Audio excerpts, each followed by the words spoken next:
It's my dollars make it hurt.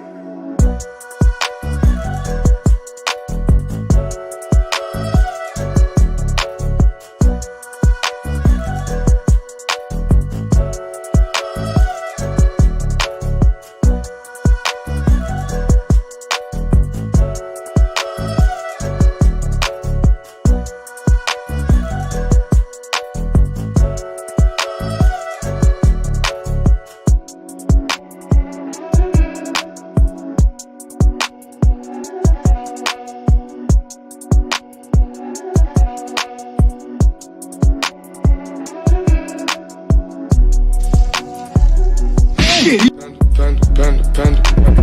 I got broads in Atlanta. Just to the lean, the family. Credit cards and the scammers.